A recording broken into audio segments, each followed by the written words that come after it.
and welcome to Fort Fritz Episode 3. In this episode, I will give you a fair warning. We are going to try to scare the hell out of you, and all of these stories are verifiable, and you can look them up if you are so inclined. But having said that, if you think that this is going to be too scary for you, there's always an exit to the right left. Having said that, welcome to Fort Fritz Episode 3. What's up, guys? Hey. What's up, Fritzy? How's it going, man? You look a little under the weather. What's going on? I am joined by co-host Man Daddy, Hi. Nick Spry, Howdy doodle. Kaz. Hello. We got Kaz, and we are joined by special guest Dirt McCoy. Yes, sir. If you guys don't mind, I'm just going to be lounging in my robe for this first segment. I've been feeling under the weather, to be honest. There's a word to describe how you look, and I can't think of it. Pallid. Knackered. Pallid. Sallow. Yeah, knackered. Sallow, yeah. Peaked. Peaked. But, Skinny. I think he looks like Harry Nilsson and dude from Big Lebowski. The dude. The dude. Contracted food poisoning. You're not wearing your dead uncle's robe, are you? That's a little creepy. It's a robe I found in this mansion that I own now. So well, I don't technically own it. I still haven't spent the night in the haunted mansion yet, but Is that a blood stain yes. on the back? Oh. I haven't looked at the back. What is it? At this point, it's that's just nice. brown. What's It could have the- been blood. I think that actually, let me smell that. Let me get a little taste. Get in there. I think that's Clamato. That's Clamato. Clamato? That's Okay. Clamato. That All makes right, sense. so that's safe. Okay. Who Well, hasn't how spilled the a hell would Clamato a in Clamato- bed? Felix, On a the big, Felix a Yeah. big Bloody Mary drinker, was he? Is he? I don't know. He liked to get down. He did. Okay. The doctor, I went to the doctor. He says everything's fine. It's just an unexplained illness. So I was like, it's okay. Oh, So, dude. That's not good. Isn't he that said, what? drink lots of liquid. Isn't Yeah. that what Felix died of? One of those unexplained ones. Well, my late Uncle Felix, if you must know, yes, he was 42 years old, and he died from a short, unexplained, unnatural illness. What liquids have you been drinking? Like Gatorade, electrolytes, trying to, rehydrate? Well, I was thinking about what you were talking about, chemicals in the water, so I've been drinking a lot of the tap water over here. You Oh, can see no. it. No, not like... I'm not, It shoots out that brown, high-velocity brown junk. We've talked about this before. You need to stay away from water. Gravy water. when I said chemicals in the water, I meant not antibiotics. It's not like penicillin is coming out of that faucet. Got some on me. I don't know what else could be the reasoning for it, honestly. Do you have a water tank? I've got city water. Like a water reservoir on the roof? I don't know. I haven't been up on the roof yet. You haven't been on your own roof? This place is pretty effing big. Yeah, you know what I mean? can see. It's way too big, dude. I found a broom closet I didn't even know I had. I didn't even know I had 5 brooms in there. Why do you need 5? It came with the house. It's a lot of brooms. Yeah, maybe there were servants or some type of wait staff. Or a Quidditch tournament? That seems more Have you likely. ever heard the story of Elisa Lam? No. Elisa Lam was a student who was traveling from Canada, and she was staying at the Cecil Hotel on Skid Row in Hollywood, and she was mysteriously found dead in the water tank on the roof of the building. What? How Wait, could wait, you wait. mysteriously be found What do you dead mean mysteriously on the found roof of dead? a building in the water tank? Sounds like they solved the case. Yeah. That seems Woman very- dead, water tank. Move Open on. shut. That Well, the- seems very suspicious. The water tank was 2 stories high and had a concrete and steel lid, What? and she was found dead inside of it, and the lid was closed. Well, maybe she just liked the lift, bro. Maybe she just she hoisted that swole? lid off there and...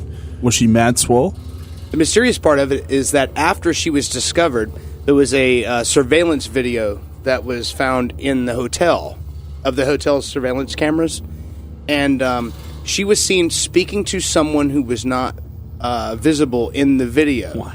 Ooh. And getting into and out of elevators, arguing with an unseen entity, and then eventually agreeing to follow seemingly that entity out of the elevator. What? And then when the elevator door opens again, she's nowhere to be found.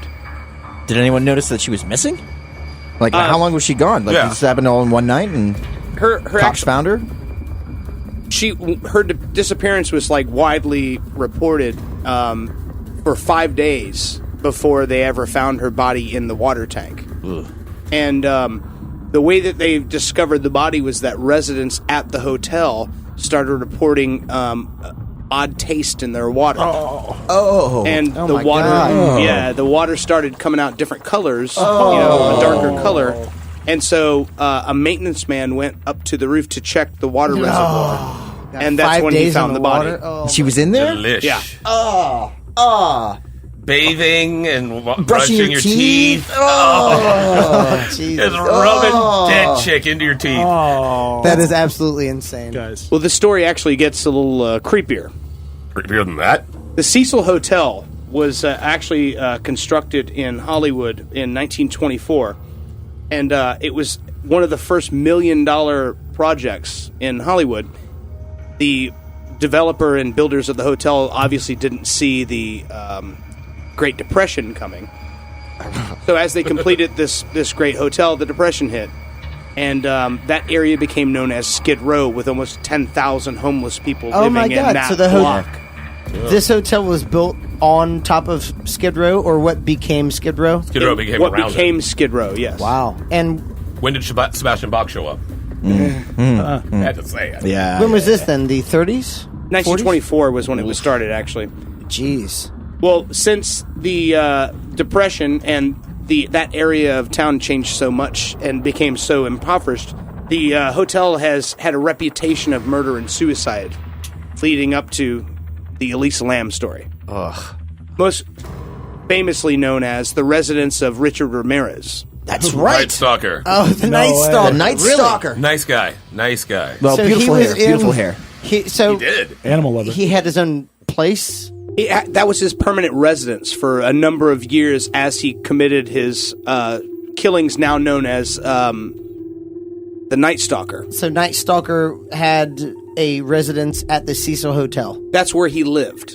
Jesus. So you're basically saying this little woman somehow talked to a ghost or something like that and made her way into a water tank that was 2 stories tall with a lid that there was no way she could have possibly opened on her own, got inside of it, shut the lid, and drowned Died. herself, and then spent the next 5 days decomposing in there while people were using this water as their water supply inside the hotel. That is creepy. I've got one more for you. Oh, Also, God. this is where people have drawn some comparisons. The Cecil Hotel was also the last known resting place of Elizabeth Short. What? Oh my God, the Black Dahlia. The Black Dahlia. Really? Oh, really? No Oh way. my God. You just gave me goosebumps. Yeah, that's crazy. Spooky. And not in the R.L. Stein way. Dirt, as you know, okay, full disclosure, Dirt and Fritz made a voyage to LA, and one of the first things that we wanted to check out because we were in the neighborhood was the Frank Lloyd Wright Jr.'s house. And it's the residence of the doctor that is widely presumed to have killed Elizabeth Short. That weird-looking ziggurat type. Really? type Yes. So that was your building, right? first Ugh. plan upon getting there. It was number 3, Okay. probably. Oh, wow. Not like let's Yeah. hit an In-N-Out burger. Didn't it? Right. You know, there's so many Let's other go to things. the So, beach. first Hollywood thing on your mind, Black Dahlia. Let's make this happen. Animal Bagels? style. Funny thing about that And too then is the that Black Dahlia murder house. Ellen DeGeneres bought that house, and then years later, some soil samples came to the attention of the investigators, and they found out that the soil samples on the Black Dahlia matched the soil samples of the backyard, and then they found some bone fragments, and she moved out. Yeah, Yes. that's a deal breaker. Yes, that house has a sordid history. In January 1938, Roy Thompson, a 35-year-old Marine fireman, took a suicide leap from the hotel's top floor. He'd been registered there for several weeks, and his body was found on the skylight of the building next door.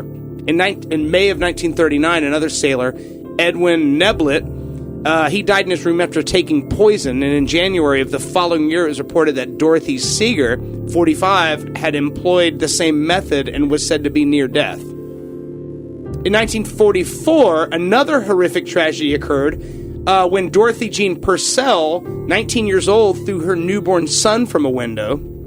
Apparently, she was pregnant and didn't want her sleeping partner, a shoe salesman, Ben Levine, to know that she'd been pregnant, so she threw the baby out the What's window. your problem with Ben? He did air quotes too. Yeah. He looked around the room and he did air quotes. He was Little a rabbit very, ears. who's a very, listen, if everyone who's pregnant with a shoe salesman's kid threw him out the window, we'd never have Bud and Kelly, okay? And Will Bundy did that. Will Bundy. Yeah. Will Bundy. 1947, 35-year-old Robert Smith This of Long just Beach keeps going. This is all from the Cecil Hotel. met his Cecil death Hotel? after falling from the 7th floor. Wow. 1954, Helen Gurney stepped from her window, also on the 7th floor, and landed atop the hotel's marquee. That makes it sound like an accident, though. When you just step from your window, you think you're headed to the bathroom, maybe in the middle of the night or something. And that's She could have been confused. Let me just interject here. So this is basically saying that from the get-go, the hotel was almost a cursed spot. Absolutely. That's fascinating. And Elisa Lam ends up meeting this, I want to say ghoul, this like entity. And that's almost spookier. apparition. This thing, how long is this elevator video? Is it like a couple seconds long, or is it a couple minutes long? I believe it's 4 minutes? I thought it was between 4 and 10. I knew It's it a was 4-minute long video of her in an elevator? Having Yes. a conversation with no one? Oh my Is the Oh, yeah. door open? Is the door closed? That's one of the weird door things about it. never closes while she's standing there talking, and she's entering and exiting the elevator the whole time. It never Any closes. normal elevator, the door would have closed within 30 to 40 seconds. What? So almost like the elevator sensed that somebody else was there? Yes, and also at one point she hides behind the doorway, like normally, like where your Oh my buttons God. would be to select a floor. She hides behind that door and sort of peeks out, almost like she's hiding from someone that you can't see on Oh camera. my god. Okay, when did this happen? This was on February 19th of 2013 is when they found her. What? 2013. Okay. That's crazy. That's creepy. But let me just say this. Yeah? I can state right now that the paperwork of this house only goes back to 2012, which means Ooh. I might have a water tank on the top of my house. Well, they said that the water was like slightly discolored and bad taste, and with your water, it'd have to be like a family of 6 lying in your Oh tank like right a now. moose? Yeah, that's- Family of 6 yeah. guys. Something Also- large, like a bison. One more point is that when they found her in the tank, she was naked and her clothing was never found. What? But she was wearing. She wasn't naked in the video, though. No. What? Oh my god. So maybe It's too spooky. Wait a minute. So maybe I have eaten a family of 6 and all of their clothing. Just take it Body easy. water. Take it easy. It's okay. It's gonna be okay, little guy. Hey, Man, Daddy. Deep breaths. Deep breaths. Man, Daddy. Yes? You're the only one confident enough to brave the extremes.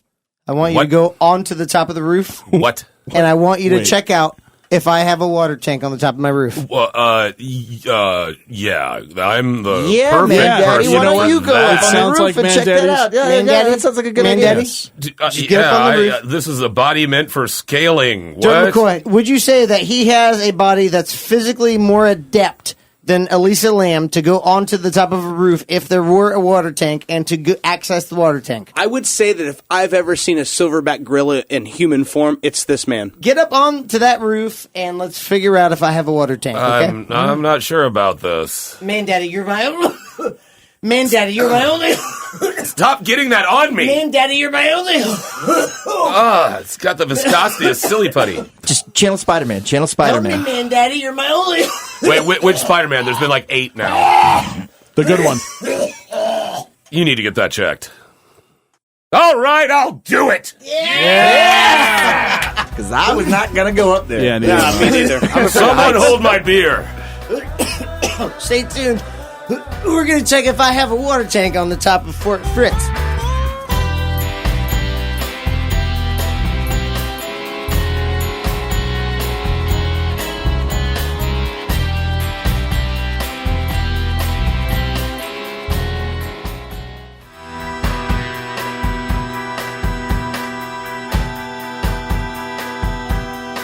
Welcome back to Fort Fritz. We are all prairie dogging outside of the skylight that goes out onto the roof. Mandaddy, a windstorm from out of nowhere came, and Mandaddy is now in the center of the house. Mandaddy, can you hear me? Why am I doing this?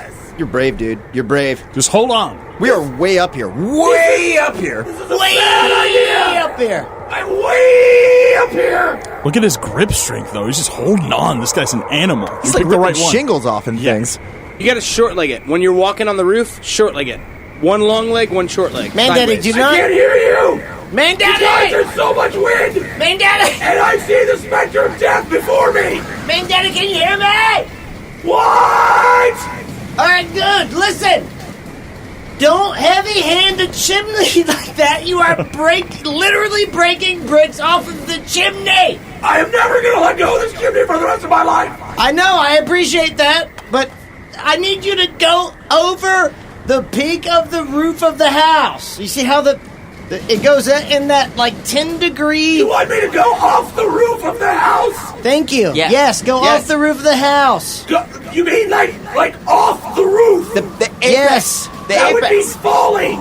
Make sure, I just need you to make sure that there's not a water tank on the other side of the house. I don't see anything except snow and death. I don't care about snow, and frankly, I don't You care should care about... about the death part, that's for sure. Just make sure there's no water tank. I don't see any water tank.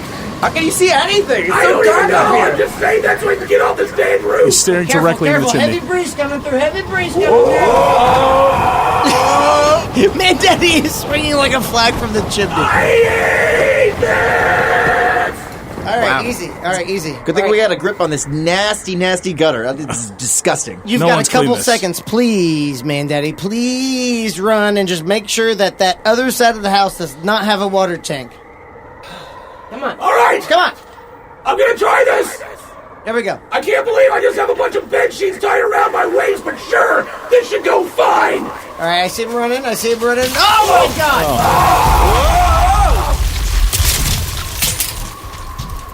Did he? I think he did. He fall off the roof of the house. He's got to be somewhere in the... I don't know. Does this house even have insulation? He didn't fall off the roof. He fell through the roof, dude. Look. Oh, that's even worse. See over there in the corner? There's See a where the hole soft... right there, yeah. It just sunk right down. He fell through the roof. I don't have homeowners insurance yet. Oh, well, you don't even own the place yet. I know, but still, We can't get sued for this, can we?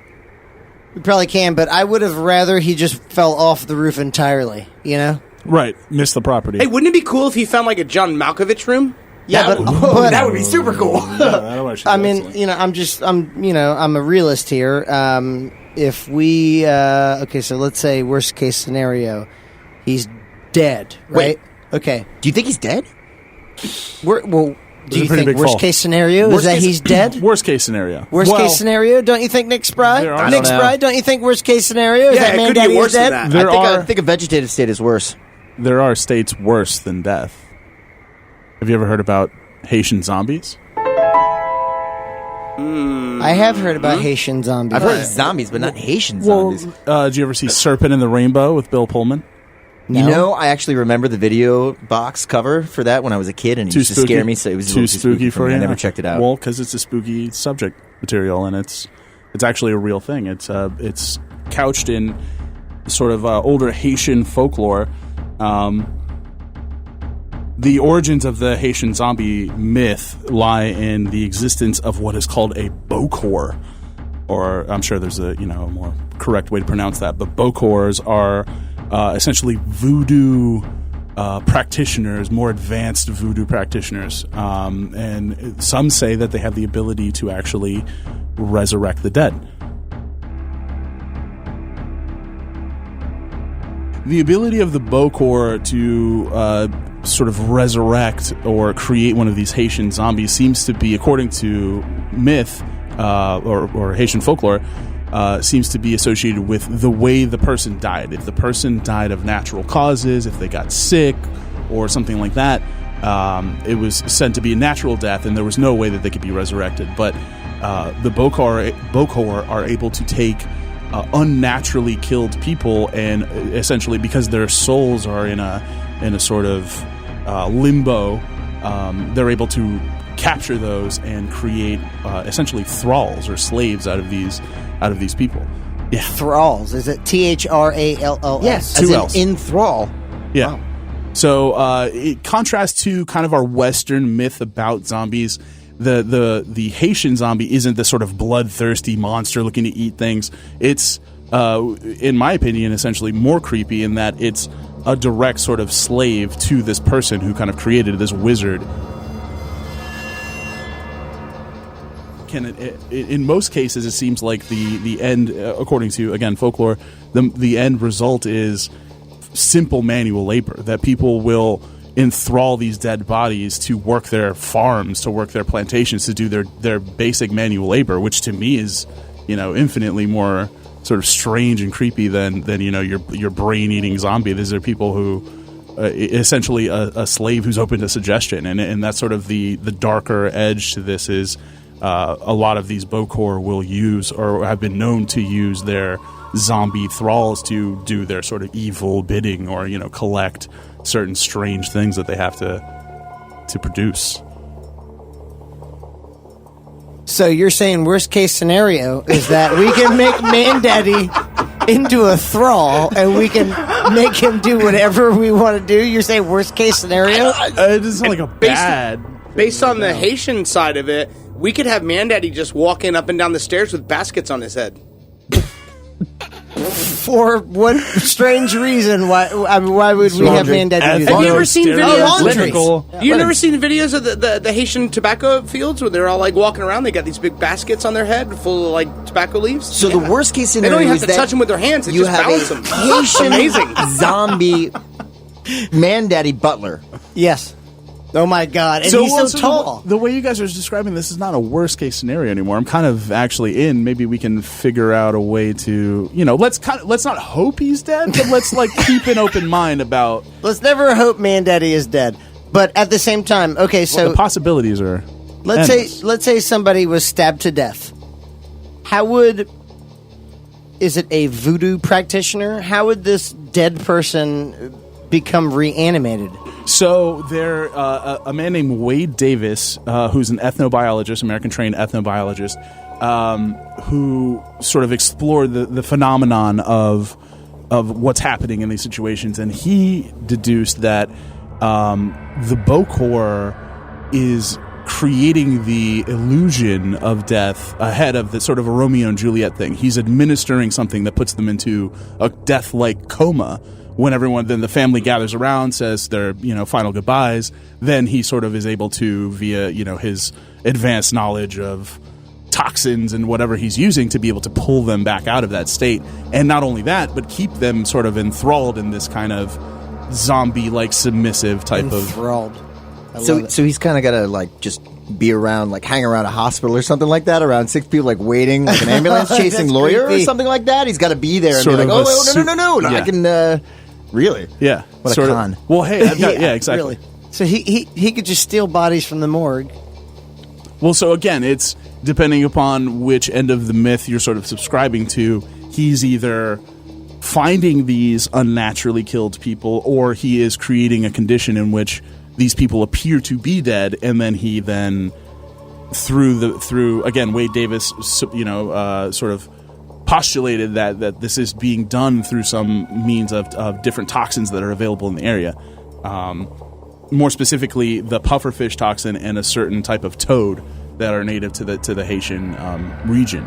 So, in addition to that, there's a paste, a sort of psychoactive paste known as datura, and that's also been sort of in evidence of some of these Haitian zombie cases, that these people have had exposure to this kind of paste, which in higher doses over the course of time can produce a sort of passive zombie-like sort of state in these people where it's hallucinogenic.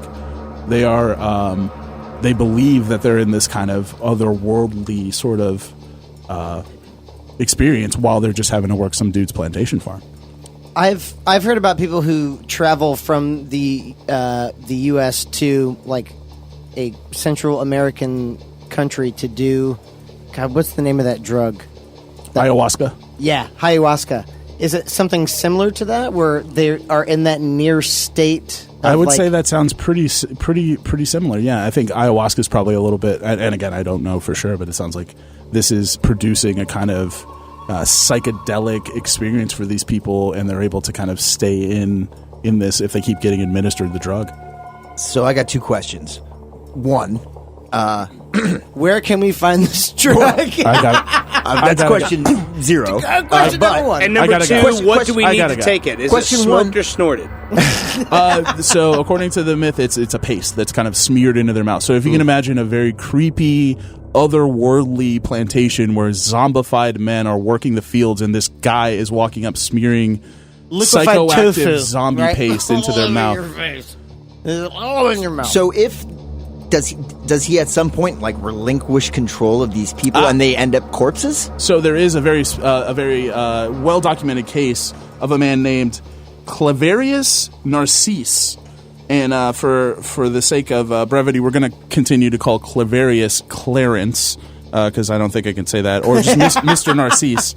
But there was a documented case of a Mr. Narcisse dying in a village, and actually, oddly enough, there were 2, at the time, American-trained doctors who pronounced him dead.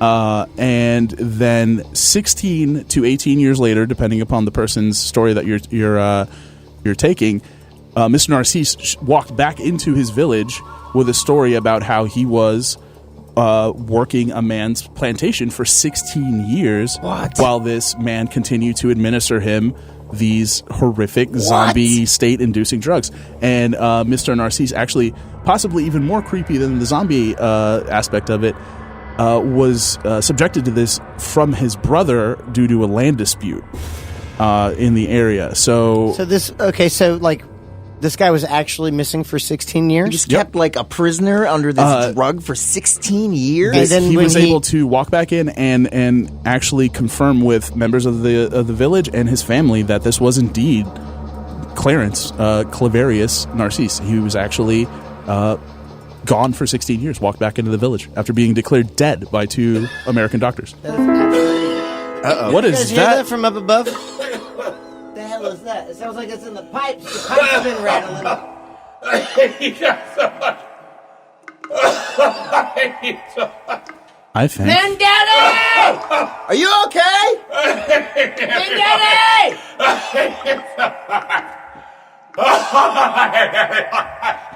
Are you a Haitian zombie?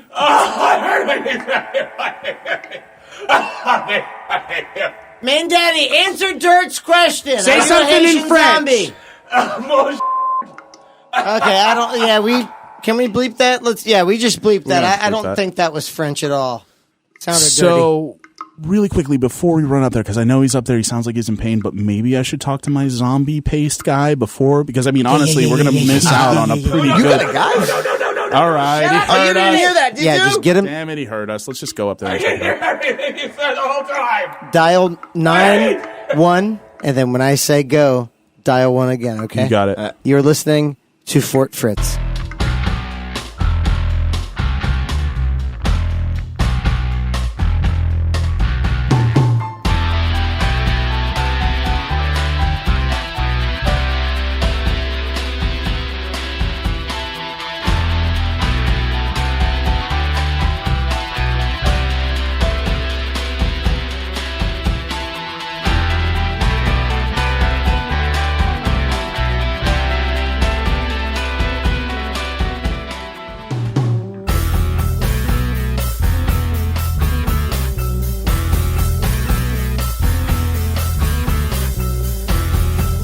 And welcome back to Fort Fritz. One of the most interesting things I think about this little crazy podcast we have called Fort Fritz is that you get to interact with us by telling us the crazy paranormal things that have happened to you and or things that you're interested in. For instance, let's go to this caller from Alaska. Hello, I have a theory that there's some kind of super ghost that haunts regular ghosts. Is this true? Well, I think that's probably what happens after you kill a zombie. You know, so it would have to be double killed. You have to double kill the zombie. No, he's talking about like if there's a ghost and then there's a ghost haunting that ghost. Yeah, because that's why it's a double dead. The super ghost. Yeah, because I mean, you have ghost, and then and then you have a zombie, and then you kill the zombie, and the zombie has a second ghost, and that ghost is therefore more powerful because it's double dead. I think what we've got going on here is a hierarchy, which I'm completely against. I mean, like a caste system? Patriarchy? Absolutely. Wow. And also, So you're into chaos and ghosts. and also, I think it's more of like it's bullying, is what it is. Really? Well, right. Yeah.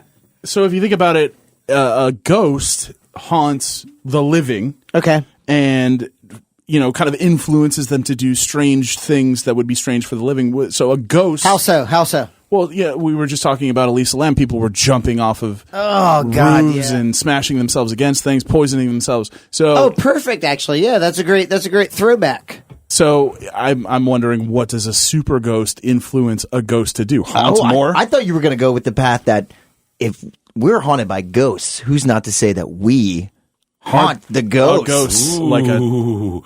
So like we're ghosts. Or who's not to say that there's not just ghosts that are making other ghosts dunk their heads in the toilet?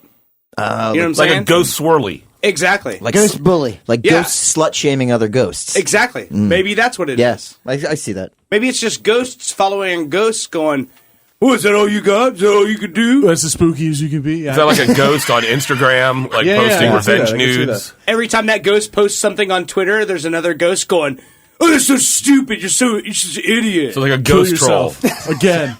Delete your account. So little ghosts are crying boo-hoo.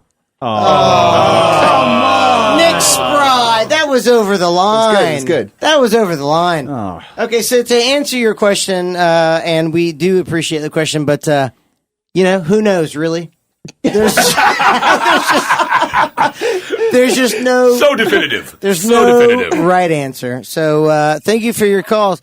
And, of course, if you ever want to reach out to us, the phone number is very easy to memorize. It's 570-478-3789. 570-4RT-FRTZ. Drop us a line, leave us a voicemail, and you will be played on the next episode of Fort Fritz. Especially if you're a super ghost and you'd like to tell us what you do. So Man Daddy's coming too. Come on, Man Daddy. Just drink some soup, please. I want Come on, beer. You know that. It's got beer in it. It's beer soup. Yeah, it's beer soup. Oh, okay. Beer and I'm cheese. really There you go. good. There you go. I want to say thank you for the soup. Okay. And I want to say I hate each and every one of you Oh, with the fiery passion of the depths of hell. Don't say that. What? Why? This is the thing you thought would go good on the roof. This, right here, this whole thing that I inhabit I don't mean is to what laugh. you said, hey, put that on the roof. Dude, you're built like a race car. You're sleek. Look, no wind drag. And you're not Maybe dead. no more beer for you. Wearing light clothes. Your clothing is light. You're not wearing like heavy, clunky boots. I mean, We saw the grip you had on the chimney. Like, you are superhuman, sir. There's an athletic ability in that. Who's our brave little Praise guy? will get you Just- nowhere. Dude. I hate all of you. in X-Men, you totally would be like You'd one be of the Beast. the You'd be stalkers. Beast. You know what I Absolutely, mean? you'd You'd be be like a predator. Are you crossing over from X-Men to Predator now? Because I know Alien versus Predator was a heck of an IP, but now you're going to have X-Men versus Predator. sounds a little bit more interesting. I don't know, man. I mean, I'm just saying. You look agile. It seems to me that you've been looking at me a lot. Man Daddy. You like what you see? Man Yes. Daddy. Please focus. Please focus. Listen. Sorry, I've got a bit of a concussion. You have to tell me everything that you heard, okay? What did you think about Elisa Lam?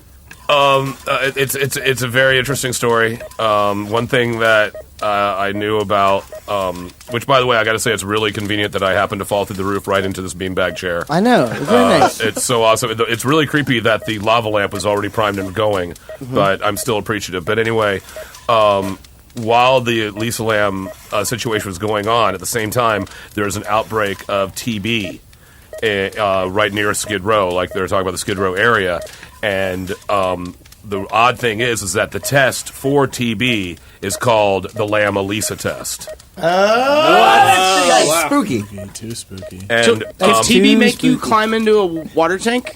well, it can give you delusion, make you delusional, delirium and things like that.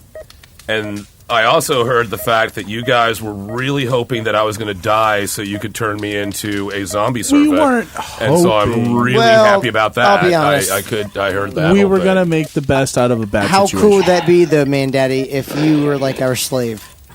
Not cool at all. Just think about it. Yeah, you're thinking about it from your perspective. Think about it like you're a guest, you come over, and we have a man daddy slave.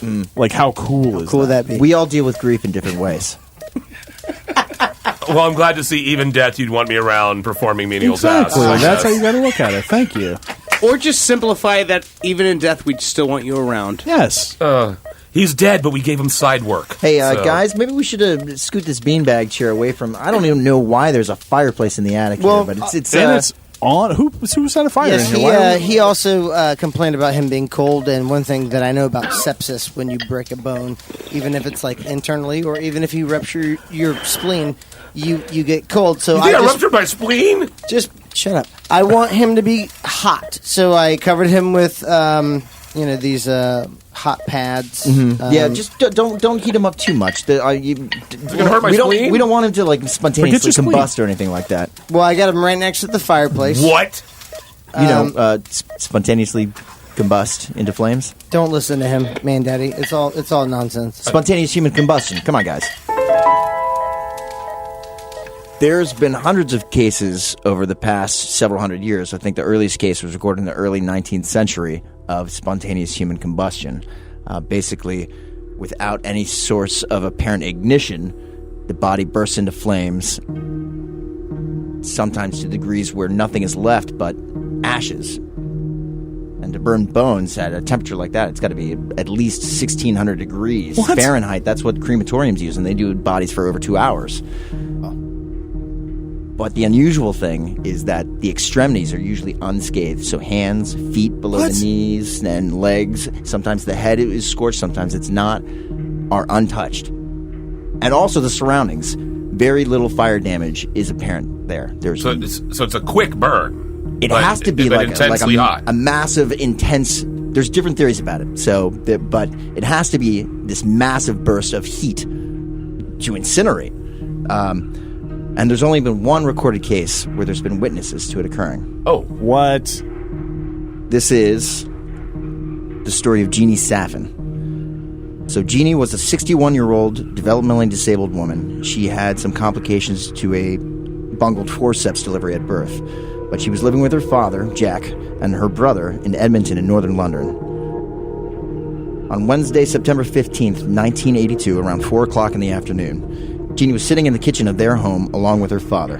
At 4:15 p.m., Jack looked over at his daughter and saw that she was ablaze. There was no source of flame in the kitchen save the pilot light on the stove. So Jack leapt into action, calling out to his son-in-law, Don Carroll, who was there visiting at the house, for help. The two men noted that the flames were coming out of her mouth and midriff. Oh, my God. Don recounts that, quote, the flames were coming from her mouth like a dragon, and they were making a roaring noise, end quote. Oh, Whoa. God. And yet he also noted, he remembered that her clothes did not burn much at all. And when investigators held to this last point, they were insisting that it is a mystery how she came to be burned inside of unburned clothes. So the two men put out the flames with water, and they called for an ambulance. And emergency workers, when they entered, noted that there was no smoke damage to the kitchen and that only a portion of Jeannie's red nylon cardigan had melted. So Jeannie was rushed to North Middlesex Hospital, where she later succumbed to complications from her burns, and she passed away. What year was that again? This was 1982. And she died in a hospital. Wow. But there has also been recorded cases, there was no witnesses, as recently as 2010. A gentleman named Michael Flaherty in Galway passed away, and he was near a fireplace, but there had been no other source of ignition, and he was torched so badly that some of his bones were reduced to ashes. Get him away from the fireplace. Get him away. Drag the beanbag away from the fireplace. We need this slave. The coroner couldn't explain it, so he put on record that it was due to spontaneous human combustion. Okay, I'm instantly a believer in spontaneous combustion because Samesies. the story you just told, it happened since people have stopped believing in fake stupid stuff. You know, back in the You didn't pay attention to 17 the and election, 1800s did you? when people were like, hey, this guy just ascended up in the sky or Okay, whatever. but and people- they're like, totally true, guys. I saw it myself, bro. This is 82. I mean, like, Mike Schmidt You just was described playing, all of religion. Mike Schmidt Totally true, bro. Hey, Totally true, bro. A big dude in the sky. Mike He's Schmidt was getting playing real. third base for the Phillies when he hit that home run in the Astrodome, and they had it on camera. This could have been on camera, so we're talking about modern times, smarter people. I believe it. Spontaneous combustion, totally. Okay, well, here's a famous example of how long people have known about this. In Charles Dickens' book Bleak House, one of his characters dies from spontaneous human combustion due to Really? continually being in the spirits. A lot of people thought that it was due to alcoholism or something like that building up inside your body, or methane building Tell up me inside more. your intestines and So, like you explode. again, reiterating, get Man Daddy away from the fireplace. Yeah, okay. This man's blood is... I don't know. Volatile. Stuff Volatile happens. is a good way to Proof, you put think it. it's 100 proof? I'm like walking napalm. Oh, good Lord. Good Lord. If being continually in the drink caused spontaneous combustion, I would be a tender house. I would be Fahrenheit, Okay, 451 at this point. There's a scientist named Brian J. Ford. He's a research biologist, and he's published articles, came up with this theory back since 1999, but as recently as 2012. So he's done experiments to disprove this alcoholism theory, where he soaked pig tissue, which is very, very similar, biologically speaking, to like human tissue, for over a week, like high-proof stuff, like Hunch Punch, and then trying to set it on fire. Would not ignite. So Really? He has a theory that it's due to acetone, which the human body produces on a regular basis, but it's filtered out through the kidney and the livers, through your urine. And he thinks that in people who are sick or very young and not developed, so typically old people and very young people, who most cases of this have happened to, acetone builds up in the system. So he did another experiment where he soaked acetone into the same pork tissue and just got it near a hot light, and the thing burst into flames. He's even done there's a video, you can watch it. Right. That He is recreated absolutely a scale model of a frightening. person in furniture in pig of skin? pig tissue with acetone. And That's awesome. And he sets a little spark near it, and the thing bursts into flames to the point where, well, this was a little bit different, but it even burned down the set, and they had to put it out with a fire extinguisher. All right, so you're saying that I don't have to worry about alcoholism. Well, that could contribute to a buildup of acetone in the body, but so could like the keto diet or Atkins. More importantly, he's saying don't take off your pig's nail polish with acetone. Yeah. But my pig looks so good with a nice red glaze. No, yeah, and your pig does look amazing with a Thank nice you. red Thank glaze. you. People don't say really that enough does. about my pig. Well, I would be remiss if I didn't. So, do the pig skin experiments explain why the clothes and sort of internal, sort of anything outside of the trunk of a person is being burned like this? Okay, so this goes into what is commonly called the wick effect, which explains that phenomenon. Oh, I like know the what first this is. movie. I know hear what the this second is. one's coming Okay. out. It's like Wicker Man with Nick Cage? Allow me to If give you you will, a little... Fritz. No, it was with Keanu Reeves. If you will, Fritz. Good question, Kaz. This is a little kindergartner thing. So let's say you have a candle burning, as I do back here. You blow the candle out, and you'll see a thin but very concentrated trail of smoke coming up. If you then hold a light anywhere above that column, you see the wick reignite. That is correct on one part, but also he's talking about like the lessage of damage. So basically, with that happening, the human body becomes, in essence, an inside-out candle, where the clothing, as the body is heated up, the fat starts to melt into the clothing, and so that becomes the wick on the outside of the body. And the source of raw material is the human body's fat, so that's Wow. on the inside. So you're an inside-out candle, and that can account for extremely high temperatures and a low flame, which might be why there has been no damage to these places. Oh. Makes some sense, but if you think about it, like in this case where the woman had witnesses, the flames were coming from inside of her mouth. How do you like? That's not necessarily your skin is where your fat is stored. How do we get this sort of dragon roaring of flame? Because of metal, evidently. She was a fan of Dio. Right, yeah, I was going to say Ronnie James Dio showed up Dio, at some point and yeah. everyone just burst into flames. Well, like I said, it's a might have phenomenon been the last that in not line, we're many not sure. people understand. It's starting to gain ground, though. So a lot of medical coroners are using it as a cause of death now. Wow. Okay, so Main Daddy, let's move you away from the flame. Yes, There you go. please. Thank you. Let's drink some alcohol, because now we know that doesn't contribute to the acetone. Good thing. And Good deal. let's take the rest of the night off, okay? Let's all get out of the house. I think Have you even stayed one night here yet? not yet, This and is I gonna don't be the plan night. to. You know, all You're I never have to gonna get do that is inheritance. all I have to do is stay one night in this godforsaken house. And so far, it almost cost me my co-host. So let's take the night off. Yeah, but you seemed kind of happy about it. Well, now You're I feel looking forward terrible. to co-host / butler. I didn't know you could hear me. Zombie Okay, butler. I thought you were dead. He's a butler and a zombie. Hey, that's rude. Okay, But Starring touchy. Tom Selleck. I thought you were dead. That's different. Wow, I don't even get to star in my own show I just made up. Wouldn't you like to be so portrayed rude. by Tom Selleck? I know, that guy's getting all the roles anymore. No, but he would meet with you in production meetings to find out how to play you. Right. All right, you know what? Everyone is in a bad mood now. Let's just get out. I'm kicking everyone out of this godforsaken death All right, hole. fine, You're buying the whatever. first round. Yeah. Let's Anyone want some water? Let's go to the bar Not across the from- street. You were listening to Fort Fritz. If you have anything that you wanted to talk about, just call 570-478-3789. That's 570-4RT-FRTZ, and we will catch you when we see you again. Yeah! Yeah! What? Okay!